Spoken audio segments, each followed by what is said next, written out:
Draymond, first of all, what did it feel like to be back on the court? And second of all, tell me what happened in that third quarter.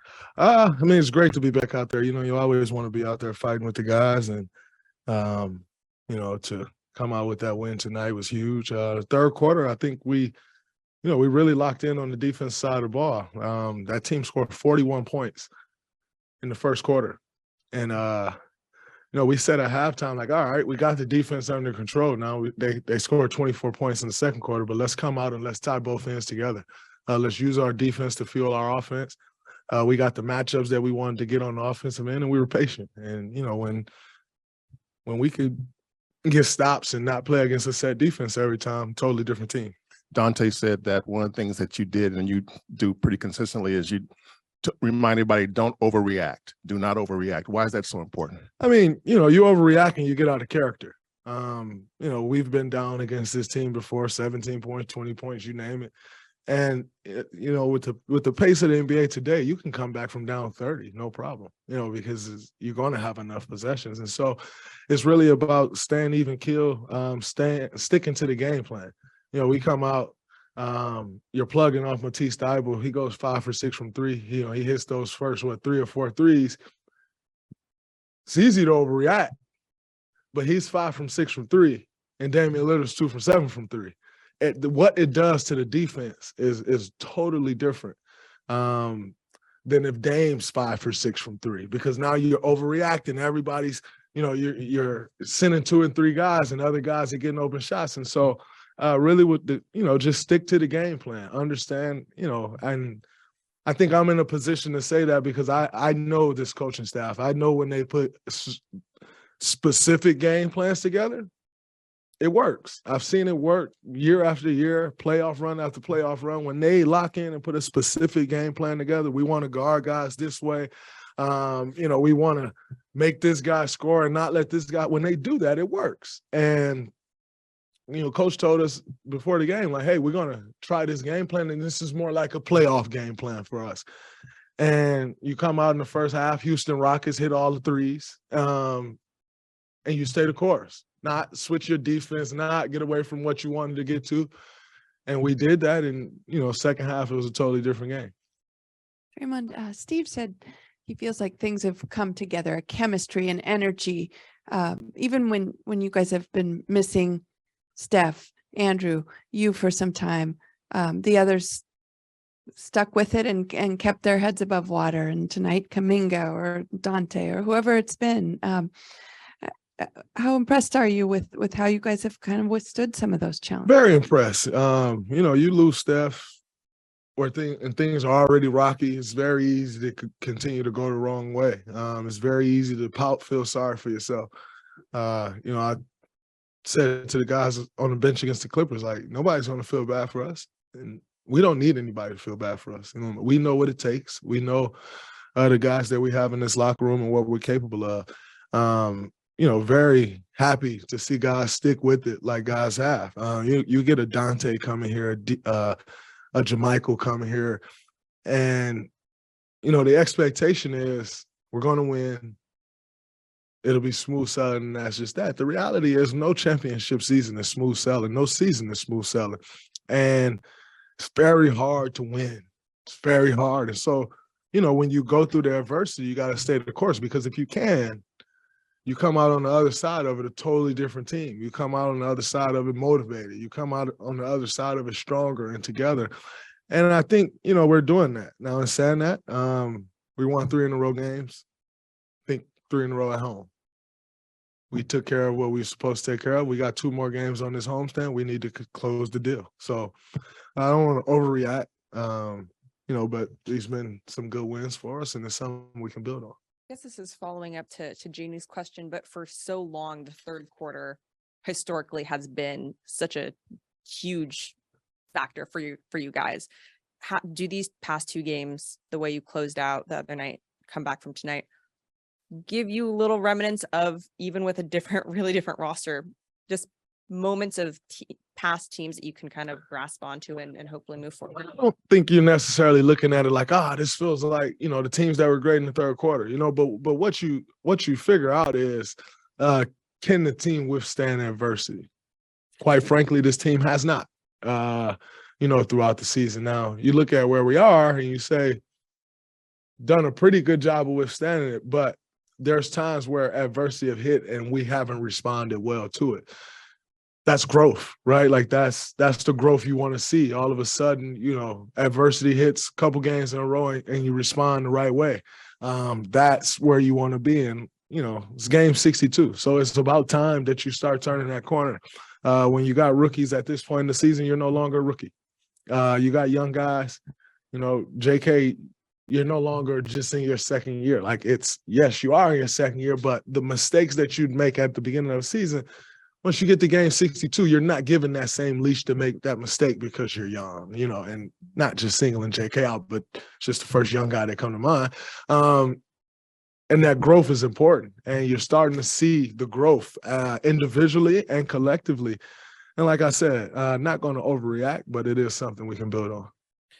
I know this game plan was obviously very Damian Lillard focused, but do you think that more complex game planning more often, maybe trying to have playoff level game planning, can be an answer for what has been your defensive problem? I think we'll start to see more of that. Once you get to this point in the season, you're not only preparing for that particular game, you're preparing yourself for the playoffs. You're preparing yourself that you can go series to series and switch coverages, and quarter to quarter you can change your coverage, and everybody figures it out and use it. And you look at tonight,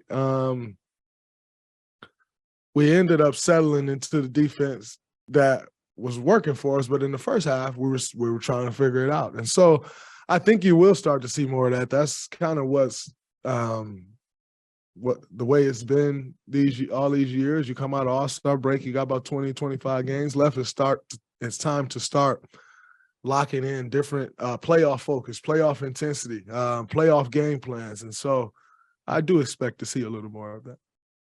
Draymond, Dante said the biggest thing for him this season, he just wants to be available for the guys. And with, some of the guys in and out on the perimeter, how important has Dante really been for you guys this season? He's been a mainstay. He's been a stabilizer for this team, X factor. I can think of a million words to describe it, but the reality is, like you said, his availability and his production, it's been the same all year. And,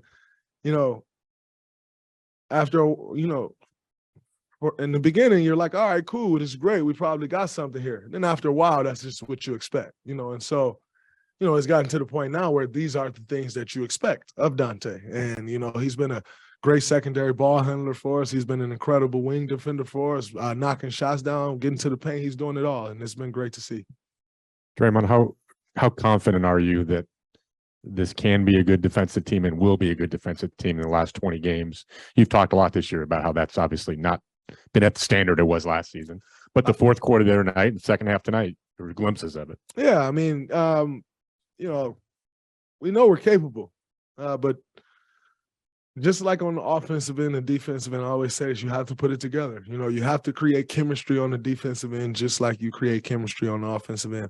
It's taken us a while to do that, but in saying that, we know we have guys that know how. And if you have guys that know how, the hope is that you'll figure it out. And, I think we're doing a pretty good job, but now you want to be more consistent and you want to make that the norm. And if we can make that the norm, which I think this team can, then, we know what we're capable of.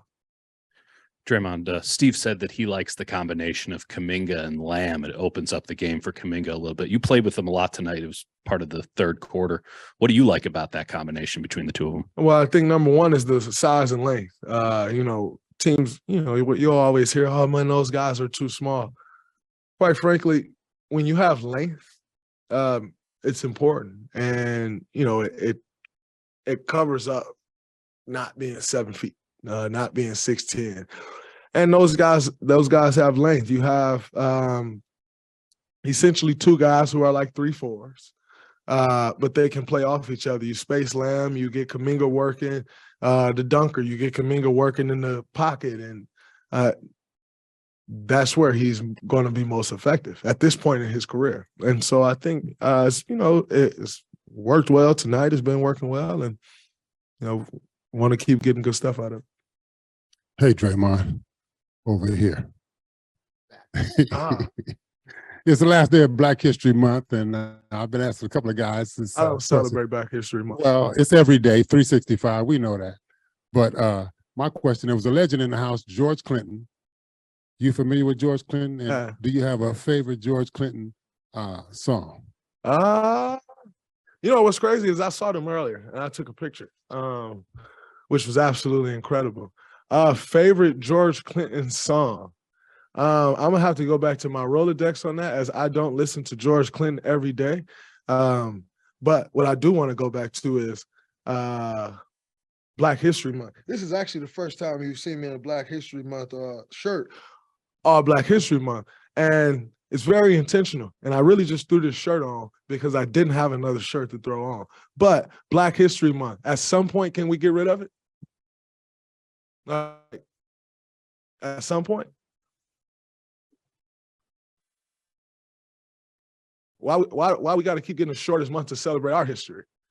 You got governors want to take our history out of schools, and I'm not going to be the fool to go say, yeah, we can celebrate it for 28 days. So at some point, I'd like to get rid of it. It's, we're making all these changes in the world. Can't talk about these people, can't talk about those people, can't say this, can't say that. At some point, it's time to get rid of Black History Month. Not get rid of Black history, like they're trying to do. But Black History Month? No. Teach my history from January 1st to December 31st, and then do it again, and then again, and then again, and then again. That's what I like to see. Yeah.